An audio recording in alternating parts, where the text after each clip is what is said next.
दोन्ही आता उरले नाही कोणी. आईचे तर उपकार सगळ्यालाच माहित आहे ना. आईचे उपकार आहेतही. दोन अक्षरी शब्द आहे आ ई. आ म्हणजे आत्मा आणि ई म्हणजे ईश्वर. आत्म्याचं आणि ईश्वराचं जिथं एकत्रीकरण येतं तिला म्हणायचं आई, किंवा जिच्या आत ईश्वर असतो तिला म्हणायचं आई. मराठी साहित्यकार तर ह्याच्या पुढे जाऊन सांगतात आई आई आई. आई नेमकी असते तरी काय? आई असते लेकराची माय. आई असते लंगड्याचा पाय. आई असते वासराची गाय. आई असते धरणीची ठाय. आई असते दुधावरची साय. आई असते जीवनाची शिदोरी. ती कधी सरतही नाही आणि ती कधी उरतही नाही. जोपर्यंत आई आपल्या जीवनात आहे तोपर्यंत तिची किंमत कळत नाही. ज्या दिवशी आई निघून जाईन त्या दिवशी तिची किंमत कळल्याशिवाय राहत नाही. कौन सी है वो चीज़ जो बाजार में नहीं मिलती, सब कुछ मिल जाता है लेकिन माँ कभी नहीं मिलती. मला वाटते प्रत्येक ह्या मुलीला माहेर आहे, पण तुम्हाला माहेर कुठपर्यंत आहे? जोपर्यंत माय माहेरात आहे, जोपर्यंत बाप माहेरात आहे, तोपर्यंत मायबाप माहेरात आहे, तोपर्यंत आनंद माहेराचा आहे. ज्या दिवशी माय निघून जाईन त्या दिवशी माहेरातला आनंद संपला. 80 वर्षाची माय माहेरामध्ये जिवंत असू द्या आणि 60 वर्षाची मुलगी तिला भेटायला जाऊ द्या. 80 वर्षाची माय 60 वर्षाच्या मुलीची पिशवी रिकाम्या हातानं कधीच वापस येऊ देत नाही. त्याच्यामध्ये गहू देईन, ज्वारी देईन, बाजरी देईन, कांदे लसूण काय द्यायची वस्तू नाही. देणार कुठपर्यंत?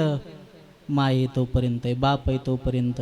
म्हणून आईसी कळवळ्याची जाती, आईसी कळवळ्याची जाती, करीला भाविन प्रीती ओ,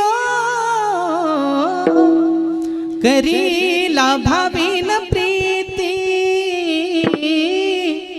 आईसी कळवळ्याची जाती, आईसी कळवळ्याची जाती. आईचे उपकार तर आहेतच, पण बापाचे उपकार का कमी आहेत का? मला तर वाटतं या जगाच्या पाठीवर असा कोणताच बाप नाही को त्याला वाटते माझ्या मुलाचं वाटोळं व्हावं. उलट माझा मुलगा मोठा व्हावा, माझ्यापेक्षाही माझा मुलगा मोठा व्हावा, असं निरपेक्ष अंतःकरणानं आशीर्वाद देणारा देव म्हणजे आपला बाप आहे. आपला मुलगा जोपर्यंत पायावर उभा राहत नाही तोपर्यंत बापानं स्वतःचं आयुष्य पोराच्या आयुष्याकरता झोकून दिलेलं असते. जोपर्यंत पोराला बापाची गरज आहे तोपर्यंत बापानं सहकार्य केलेलं असते. या कलियुगामध्ये एखादं घरानं असं सोडून द्या, पण ज्यावेळेस बापाला पोराची गरज आहे त्यावेळेस मला वाटतं पोरानं जवळ गेलं पाहिजे. बापाचं वर्णन त्या अजयातून कुठंतरी सांगितलं बघा एका गीतातून.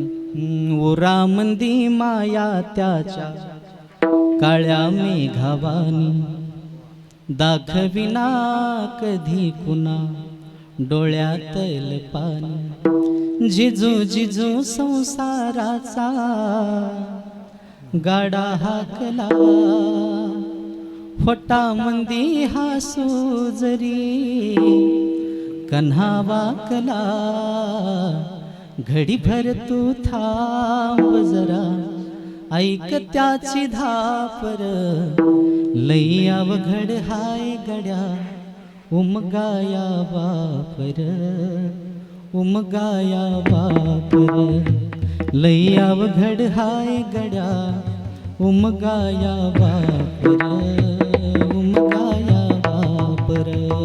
जगाच्या पाठीवर असे काही बाप पाहिलेत गड्या. आपल्याला झालेली बिमारी, आपल्याला झालेला रोग पोराला जास्त पैसे लागतील म्हणून झाकून ठेवलं.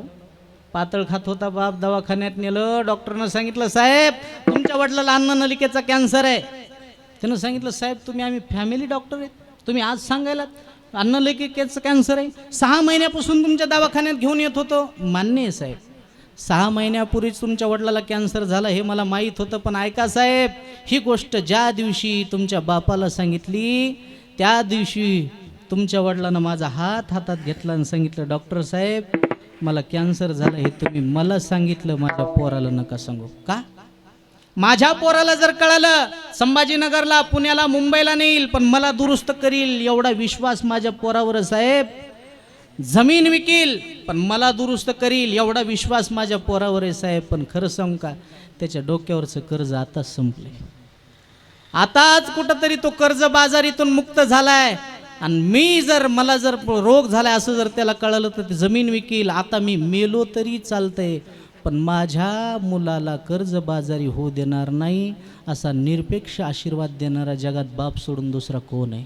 म्हणून तो बाप आठवा. एखाद्या वेळेस बापाचं आणि आपलं भांडण जरी असेल, बोलत नसल, पण कळकळ अंतःकरणातून बापाला आपली असती. मानवतून यायला उशीर झाला, मोबाईल नाही, दुसऱ्यापाशी जातो, अरे फलाण्या आमच्या मुलाला यायला उशीर झालाय, फोन लावून बघ बरं कुठवर आलाय.